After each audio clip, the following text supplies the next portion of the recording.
half an hour in the bedroom. You need to go 3 rounds. You need to Ain't have nobody sex got one night. time for that. With a lot of men that aren't into having sex, and someone wrote a comment underneath mine going, well, they aren't real men.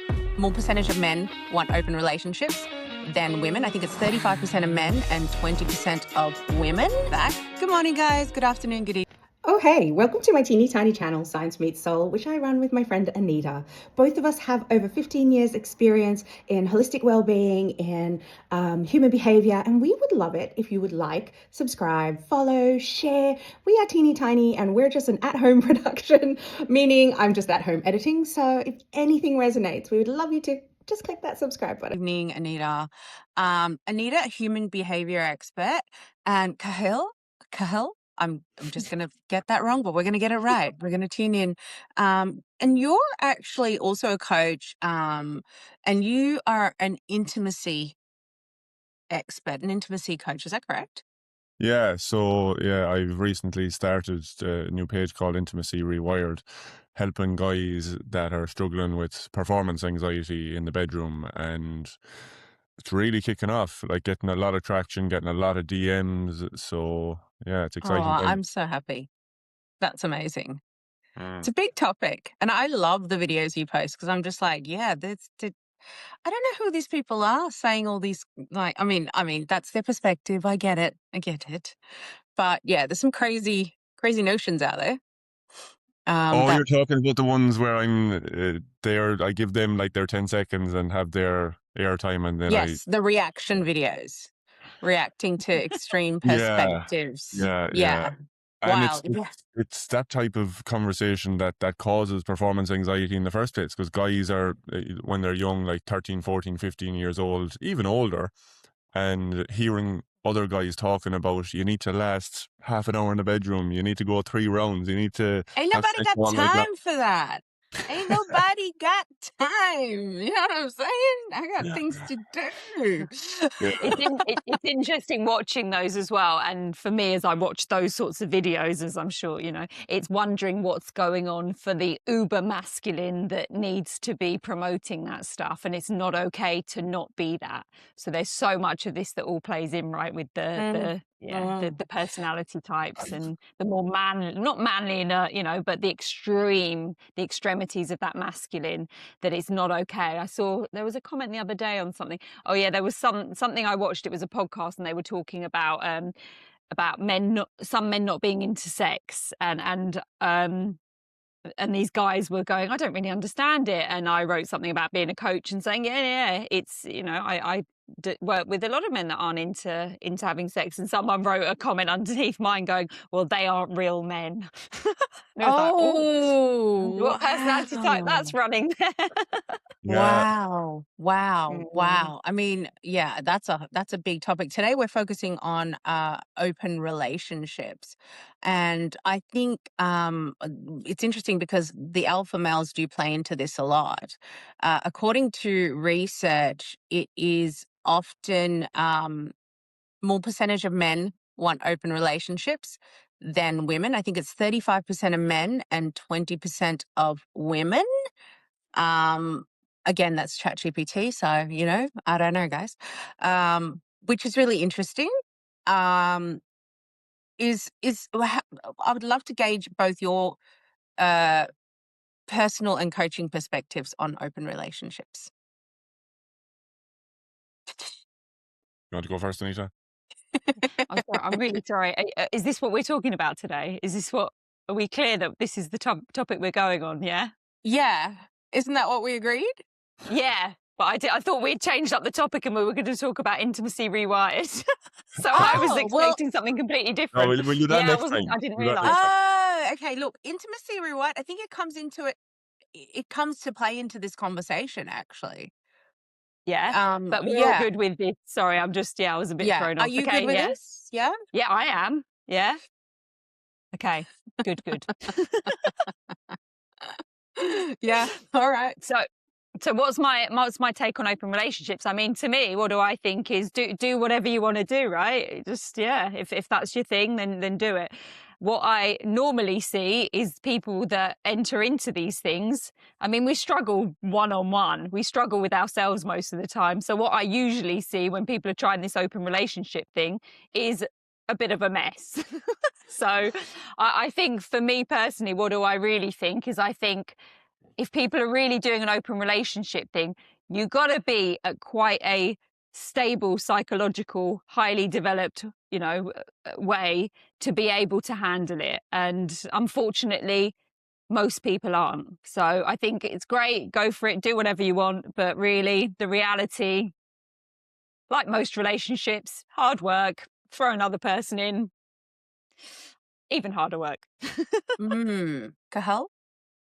Yeah, and so I agree with what Anita said there, but also, so you said that someone would have to be quite a later stage or healthy psychologically, but also there's the guys or girls that would be able to turn off their emotions quite easily and not feel anything for the multiple people that they're seeing. So it'd be easy for them, but not as easy for the multiple people that they're seeing.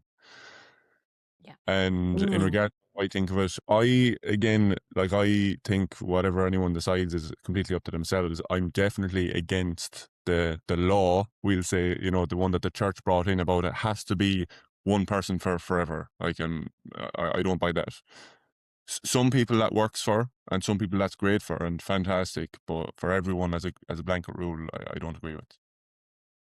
Interesting. Yeah. So in the woke community, there is a lot. I mean, not I generalize, and look, I generalize a lot on these conversations because that's how I roll. But there is seems to be a lot of the open relationship chat and invitation, and I think last year it was Aubrey Marcus, who's obviously a speaker, and he does workshops, podcasts, all that jazz. He was in a long-term relationship with his wife, married, and then decided to have an open relationship. And the internet went mad because actually they had talked about, I think, in their podcast, and she was really not ready, or there was some wounding there from, I guess, him wanting this. And he presents, and again, I generalize, and I know nothing about these people, as an alpha male type, who's done the work, and that I wonder if someone is presenting this and saying, well, I've done the work and I'm ready for this in a relationship, but the other person isn't, is that a lack of alignment, or is there space for them to come together and go, well, like, is it a coachable space? It's really breaking up, Candice. I don't know. Oh, I got mine the is. gist of what you were saying. Is it possible if one person wants an open relationship and the other one doesn't? Is it possible for them to come to an understanding and an agreement? Um, I had an experience recently where it was sort of similar to that, and I wasn't really open to being fully committed with this person, and they said they were happy to go ahead and continue dating each other, but then when another person came into the picture, it yeah, straight away it was like, right, this definitely isn't going to work. So in that specific scenario, no. Yeah. And I would say that's probably going to be the case because there's going to be huge jealousy on both people. Both people, as long as they're human, or else, as Anisha says, they're really late on in their psychological growth. There's going to be Yeah. a bit of jealousy on both sides. But if someone's not keen for the open relationship and they have to watch their partner go off and be with whoever they want, then it's going to be hard. Interesting. What would So, you? yeah, go So ahead. that broke up. I'm going to guess that you said Aubrey Marcus. Is that what you said? Yes, I did say Aubrey Marcus. I was about to message you this morning before I thought we were changing topics. I was going to send you a clip and go, and I know it's been done to death. And I actually started stalking them because I haven't stalked them for a little while to see what was going on in the throuple. But the two women don't seem to have been on on Instagram for a while. Yeah. He seems to not have been talking about it. So I was trying to work out where they're all at with it. Well, But his yeah. new girlfriend, I believe, was pregnant or something, and then the wife was going off with another person. So I think they were in a quadruple. I mean, there's so many layers to this. If I'm going to be blunt, I'm wondering, if you're in a quadruple, are you all quadrupling, or is it just relationshiping? What is like what is the context of these open relationships? Is it that my heart is big and I can love many people, or that I'm into many people? I'm like the physicality of it. So I guess there's complex layers there, isn't it? Well, I that with any of these situations for me, knowing how fucked up we all are, for me, I go more to what is it all about? The need to have more than one. That's where I go to with it. And I'm not Mm. saying that it's got to be an issue or it's got to be a problem, but I think I've seen quite a few people, especially in my years in Bondi, that were in these kind of open relationships that seemed like these people were quite evolved.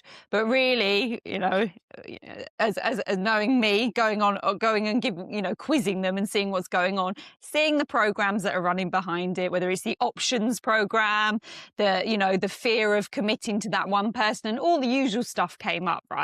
It wasn't just like I'm this free-flowing person that is just problem-free, that's just wanting to have all these people. There's usually some some fears running the show, right? Not saying that there's anything wrong with that, but I think I don't know. It's probably worth having a chat about all of that stuff as we're getting into these things with multiple people, just thinking it's all free and easy and we're all these, hippies that are free and full of love. And I don't know. It's Yeah. usually trauma driven. I was just about to ask that question. Is it trauma driven? Is it, oh, I've ascended to this new plane where my heart is so big I can love so many people? Or is it there's something missing from my life, or there's more I need, or I'm unfulfilled? What is the trauma exactly? And so I'm actually I don't know. I mean, I sit in two places about this. I mean, because I have witnessed, albeit I have witnessed people in these situations that seem to make it work for very long periods of time. In saying that, they're much older, so in a very mature state. They've been in longer relationships with each other. And it seems to be working fine. Nice. So I'm not sure, but yeah. Kahal, what do you think? And you had some history there for us. What was the question again? About, do I think it's trauma driven, or is it that they've ascended to a high level of love? Yes.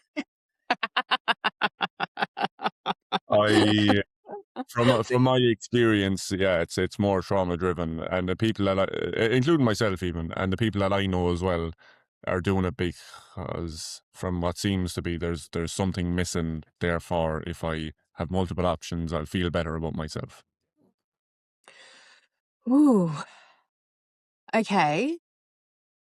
Are you saying that if there's something missing and they opt for a open relationship, it's just, I mean, it's all about feeling better, isn't it? But I'm wondering, are you saying they should just break up with the relationship and then explore why they need to feel better that way? Well, if they're in one relationship, that they should break up and then go off with multiple people? Yeah, I'm just wondering, is it okay to stay in a relationship and explore being open if you feel like there's a lack there or a misalignment? Is it okay to do that, or is that just asking for trouble? Yeah, well, look, again, it's going to be up to each individual to make their own choice. I would say, like Anita said earlier, like it's going to be messy either way. Like it's messy in the one-to-one relationship, and then if it's going to go and add multiple people to that, depending on what's driving that person. Like I'm thinking from the guys that I know, so yeah, keep that in mind. Yeah. I'm thinking, some of them are really into the what's it called? Alpha masculinity, alpha male. Mm-hmm. And hearing things from those communities as well, where the more of a man you are, it's like the more women that you can be with, and then that's reinforced by those communities, then by the friends that are in the, oh geez, you've got 3 women on the go, geez, yeah, what a legend. And that's reinforced, so it's like, oh fuck, I'm actually really good, I'm doing well. But the validation is external, and it's still coming from something that's not right inside somebody, that's driving them towards that. But not necessarily. It's not a blanket statement either. It's from my experience.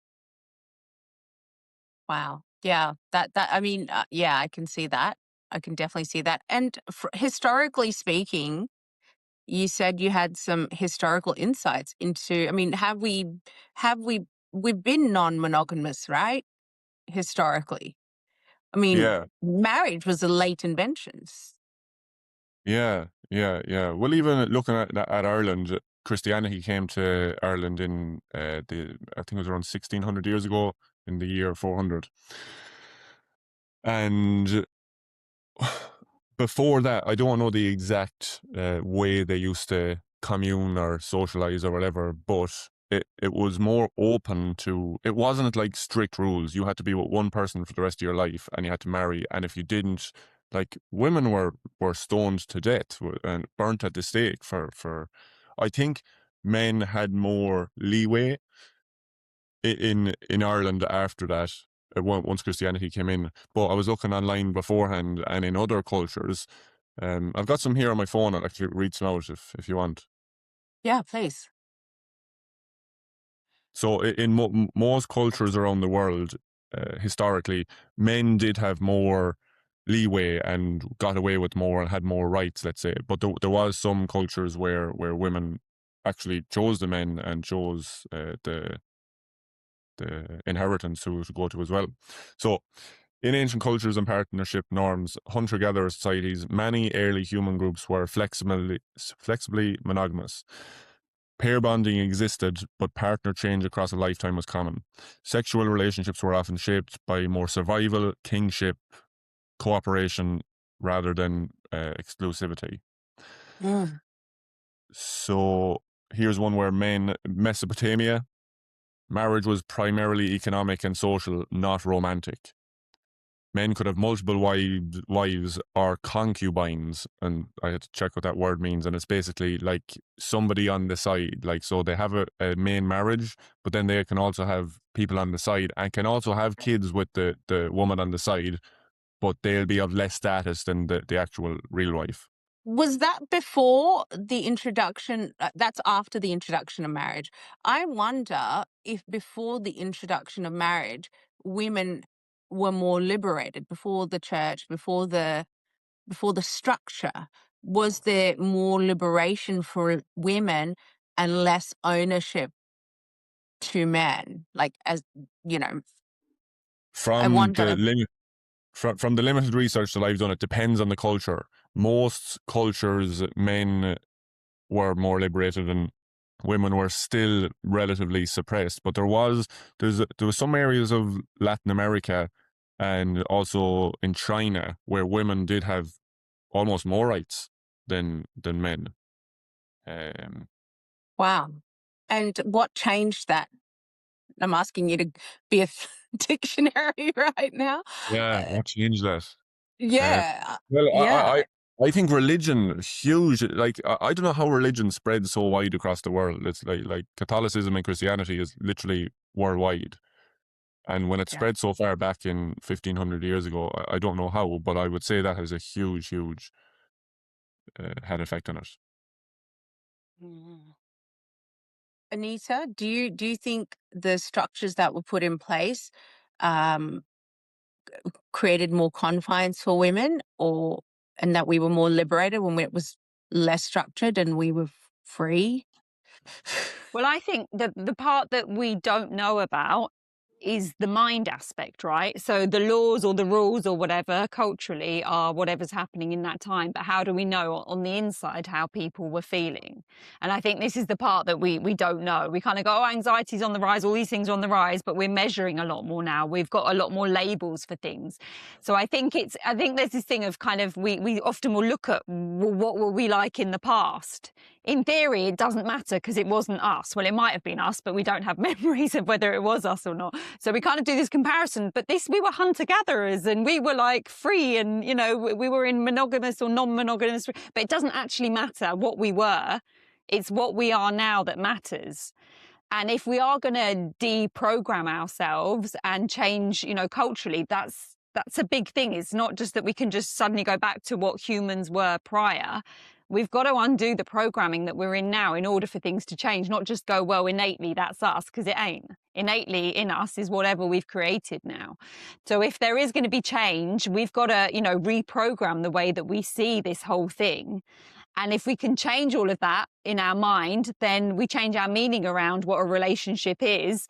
And we kind of really get away from this just two people relationship thing. And we really start to believe that it's okay to have multiple partners and to have open relationships. And we reprogram ourselves around that, sort out all of our jealousy shit and all the rest of it. And then in theory, it will work. But just to say this is how we used to be, it's just not going to change just like that. It's like we've still got to do the work to really shift this. So yeah. And jealousy, I mean, that's a big one. I think, yeah, the internal work, jealousy in relationships is it's going to be there. I'm not in a very jealous relationship at all, thank goodness. If I were to enter an open relationship, I don't know. I don't know if that'd be the same. But yeah, my partner's not jealous at But what all. makes it a jealous or a not jealous relationship? Well, What that's would the you say are question. the That's yeah, feeling good. Yeah. What is the yeah, what makes? Well, we're not like we're. I guess I've been in super jealous relationships where people had to check my phones and why is that guy your friend and da da da, da, which was insanity.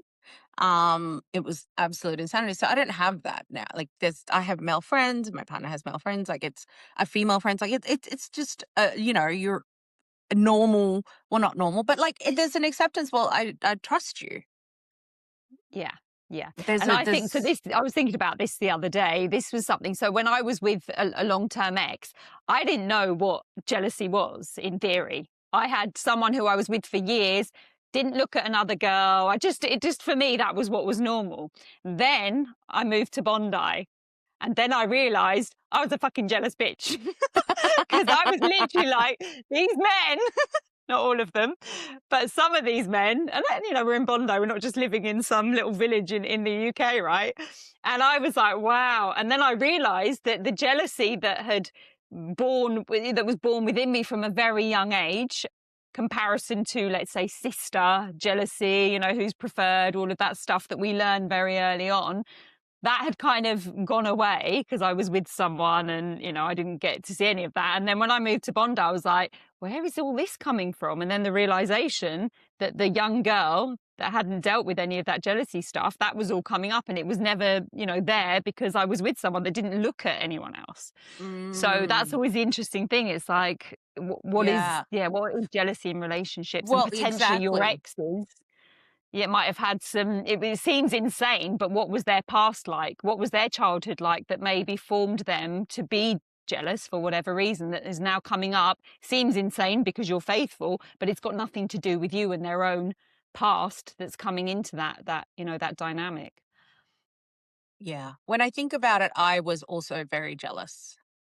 And I still have those tendencies. But I've been reflecting on this and really acknowledging that the more rejection I have and the less connection I have in a relationship, the more I become jealous. So I start to be attached until I get to a point and I just completely disassociate and be like, oh, whatever, I'm bye. But initially beforehand, I'm like, yeah, what the heck? So I've had to work on that over the years. So I wonder if look, I generalize again, if people in a open relationship, some of them are just disassociated.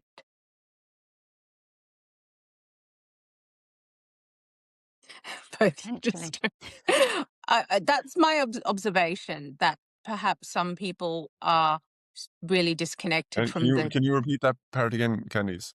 I wonder if some people in open relationships are disassociated. Right. Yeah. Yeah. Yeah. I Yeah. think Yeah, go so. on. Like, Yeah.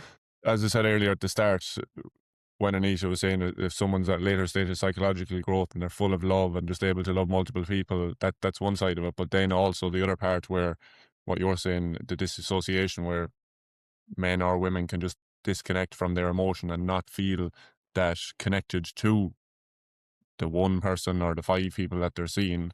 Therefore, they seem to have no problem at all dating multiple people. But it's because they're not connected to actually what's going on in themselves that it's just like, well, they don't see any problem with Yeah. fucking everyone around. Yeah. I definitely see that. And I do see some people, and again, I generalize, in the woke community, spiritual community, sometimes putting that disassociation into, no, I'm just love. I'm just, I have a lot of love. I have a lot of Love love. and light. I'm full of love and light. Yeah. I'm full of love and light and shite. But you Um, know what I often find with that let's say that type is they are usually the ones that are able to spread that love, but they are usually the ones kind of in charge in theory, because the let's say the women or men are chasing after that one because that person is in theory disassociated, which then hits on the abandonment wounds of the 5 that are chasing it. And in theory, the one that is kind of, in charge, has the power, is actually then turns very jealous if any of the others start doing anything else. So it's kind of like they set themselves up as that person. They've got these people, running towards them, not because of them, but because of the wounding of the abandonment and the rejection issues that come up in the other person. It's never about anyone other than ourselves and our own woundings in these things. And that's the thing. If we don't have our shit together within that, that's what we're taking into every single, relationship, whether it's friendship, whether it's an open relationship, whether it's a one-on-one, we're taking that shit in. The more of that shit that you've got going on, the more people you've got going on with the wounds, the messier it is going to be. So Like school, I yeah. think, yeah. Damn. Well, okay. So would either of you ever entertain being in a committed relationship? I'm going. You don't have to answer this, and be open at the same time. Would either of us be open to be in a committed relationship and be open? Is that the That question? didn't make sense. Yeah, Which one are we committed to, both? Both committed to open and one place. yeah. I mean, it's a big question. It's a big question. I reflect on that myself. You know, yeah. Yeah. It's a big question. Well, what's your It answer? doesn't interest me. I can What's answer mine? it really quickly. It It doesn't. doesn't interest me at all. I'm on my own most of the time. If I met someone, I'd be so, that'd be great, lovely. I don't need to, Yeah. to spread that one any further. It doesn't interest me. Yeah. I'd be Um. grateful for the one. Grateful for. Yeah, for um. me, like mm, when I'm single at the minute, and I'd be thinking to myself, oh, if I found someone that'd be nice, and especially if it was it lasted for a while, and we got along well, then I wouldn't need to see anyone else. But then it's like when it later on down the line, then in the relationship, and it gets a bit boring or whatever it might be, that's when the trauma would come up, and it's like, oh well, what about maybe there's someone else, or maybe we could be in an Trade them in. Trade them in. Options what meta we just program. Options fuck up. you around want and just get model. another one. But also realizing then as well that that's not the answer too. So I don't Yeah. think either of them are like really fulfilling. The new model or the old model. Yeah. But Wow. I'm gonna but definitely take that sound bite and market it. because if we're not happy within ourselves, then again it doesn't matter who we're with or how many people we're with. It really doesn't matter. So for me personally, actually, it's when I think about an open relationship, it's connection based, because for me, um, intimacy is all connection. Like I cannot, if I'm not having connection on all the levels, it's really hard for me to be with someone, in fact. And obviously, someone's not going to give you that all the time, but I need that undercurrent of really deep connection. Um, so I would consider an open relationship if I felt like but then am I considering an open relationship or considering a breakup if I'm feeling like I'm not, it's a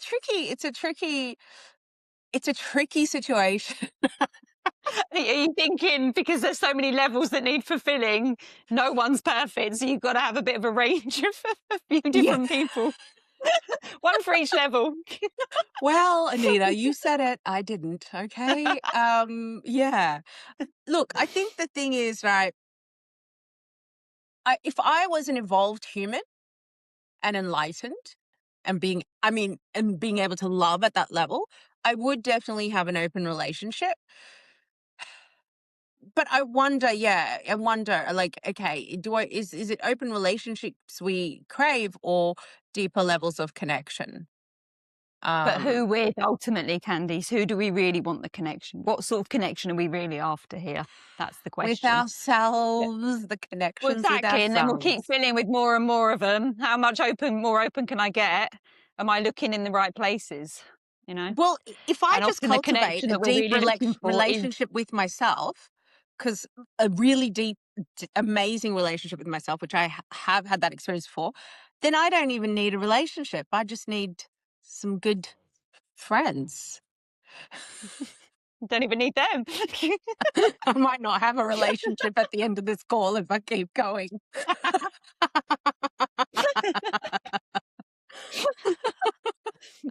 Uh,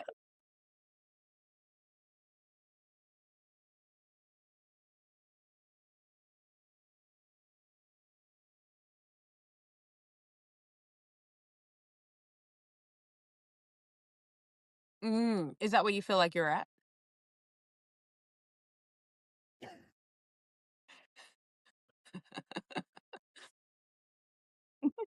Yeah. Yeah. Yeah.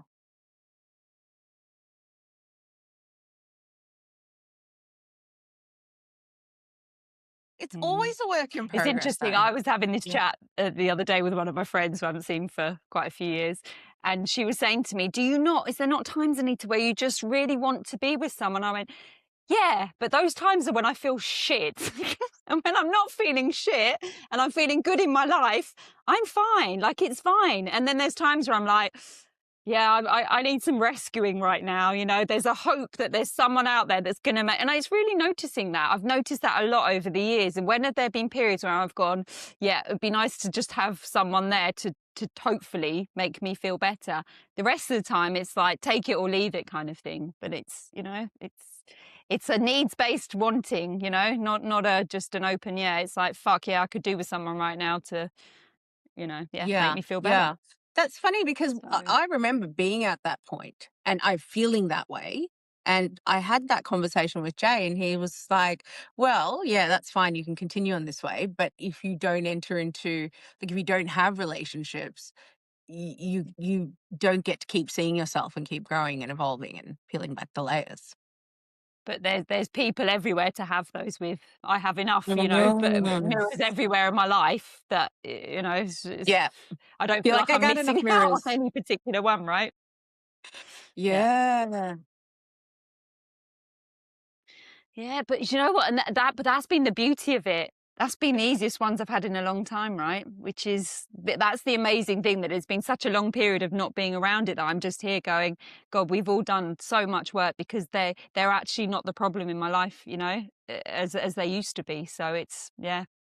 it's Wow. good to see that, right? Mm. So what are our last final thoughts on open relationships? Because I don't feel like we got anywhere. Where did you want to get to on this? I wanted to pack it in 40 minutes. Fix the world's problems in 40 minutes, people. Come on. Between our brains and all the learnings. Jesus, my tripod just went flat.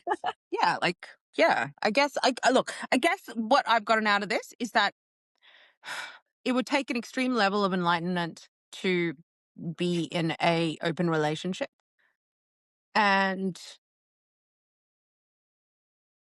there's always some level of trauma with people in an open relationship. And I know we don't like to use the word always, but statistically speaking, majority are operating from trauma. Is that what you'd say? Yeah, it'd be interesting to do a poll to, I don't know however you measure this, but to actually see, people that are at later stages of, Mm. psychological development, are more evolved or whatever. Are they in open relationships, or are the majority of people that are in open relationships actually at earlier psychological stages? I don't know, but that for Yeah. me would be the interesting case study to see. Yeah, I don't know. How to assess that?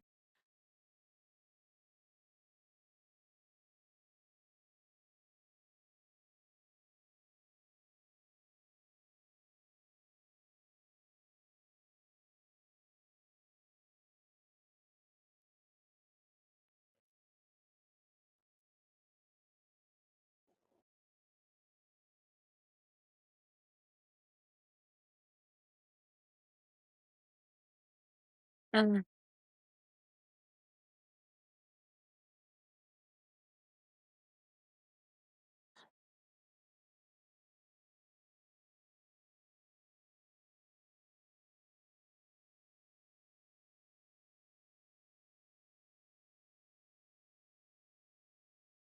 Mm. Well, I was saying that the other day. You don't have time for self-reflection when you're in fight or flight. There's no space for it. There really isn't, and you got to be freaking amazing if you're doing it, because I've spent a lot of my life in fight or flight, and there was no self-reflection.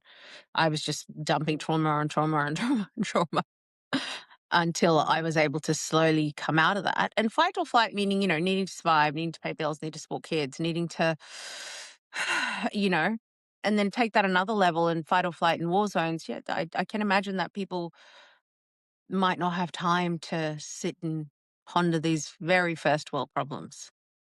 Mm, mm, Yeah. yeah. Yeah. I also think within this as well is what just came up there is around, so what's happened for, a long time as we've known it is this one-on-one relationship thing. And it's showing that it ain't working. So it does seem a lot more like now we're looking at what else is available out there. And what we can see is there's less and less people getting married. There's more and more people being single, and then there's more and more people potentially entering into away from one-on-one relationships and into maybe open relationships. So it's like the system is not working. We can see one-on-one ain't Mhm. working. So what are we doing now? We're either moving away and staying single, or we're going towards multiple people. And I think, again, what we're trying to do here is we're trying to improve what hasn't worked in the past. But what we're missing within this potentially is the work was always within us to do. And it's not out there to try and improve the broken system of the relationships of two people. And what we're not doing, again, is we're not necessarily focusing in on ourselves and going, maybe the work is here. Maybe one-on-one can work if I sort my own shit out. Instead, we're going, I'm going to be on my own, or I'm going to go and date multiple people. That's my synopsis. Mhm. Yeah. Interesting. But I guess at some point you can be on your own and sort your own shit out. It's not your Exactly. responsibility to Yeah, continue sort your own shit out in a relationship, right? exactly. That gets Exactly. tiring too. Yeah. Hmm. All right. Well, Yeah. this looks like it might be a 10-hour conversation because there's so many layers. Any last thoughts, lovely beings? It's nice to open it up though. Love this. Love this threesome. Definitely. I'm interested, to see if, I mean, Candice, if you've got some friends that are happily doing this open shit, let's hear some more from them. Yes. oh yeah, Yes. Look, yeah, actually, be great to hear. I used to have a lot of friends that were in this sort of sphere. Um, I've had relationships that went sort of that direction, but they weren't healthy. It was toxic. Yeah, it was very unhealthy. So there's definitely some trauma from that. But then I don't know. I don't know. I'm still working it out, guys. So I got you here.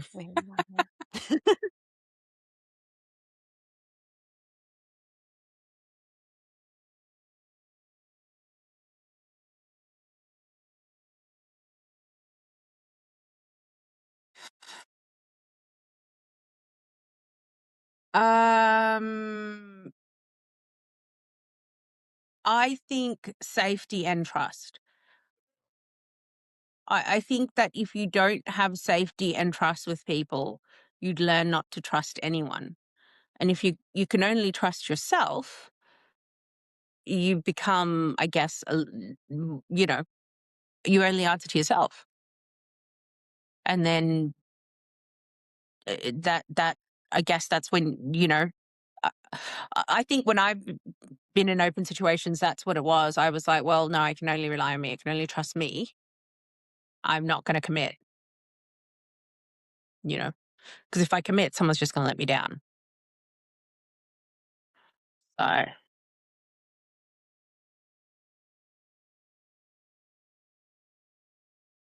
yeah. Yeah. Empower. Yeah. Yeah. There's an element of power there, right? Because let's face it, power is for insecure people, makes us feel safe.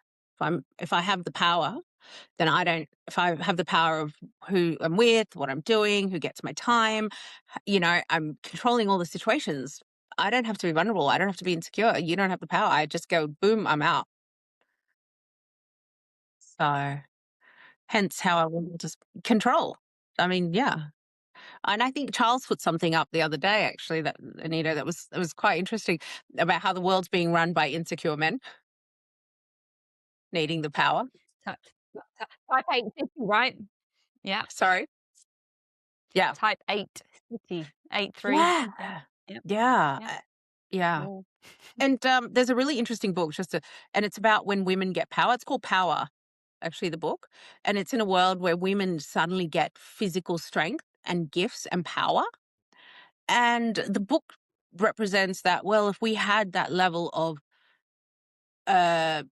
strength or power, we'd abuse it as well. Of course, because it's still a Yeah. personality type. There's still Yeah. type 8 women. There's still challenger women. And I always have a little laugh when bless us women that think if it was women in power, it'd be different. Women bitch, women moan, women fall out. And we're like, oh no, it'd be so different if it was us. And it's like, would it? Yeah. Would it really? And it's Mm. like, Mm.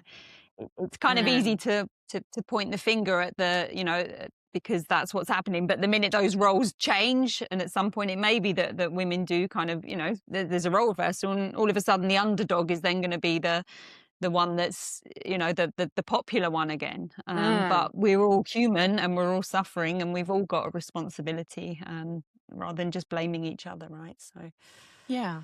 Beautifully said. Kahal, any last words? Yeah. I think I got too many pieces of that. Yeah. This is the healthiest threesome in the world. we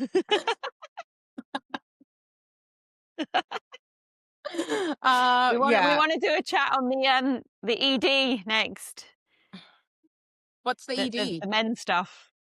Erectile Yeah. dysfunction. Actually, yeah, I'd love to be a part of that, actually, if you guys want to. Exactly. Let me know. We got to do this next.